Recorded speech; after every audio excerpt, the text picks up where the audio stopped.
Deixa eu falar com você uma palavra bonita. Está em Isaías 50, 23. E amanhã é a última Santa Ceia do ano e toda a Igreja da Graça, né? É para você ir. Está escrito assim: como foi cortado e quebrado o martelo de toda a terra. Como se tornou Babilônia em espanto entre as nações.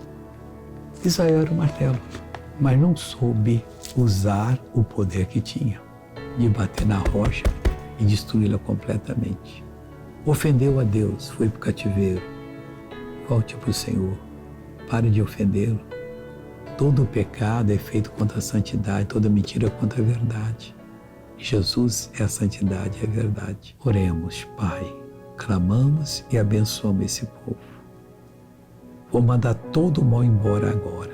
Tem de sair. Vai embora em nome de Jesus. Deus te abençoe.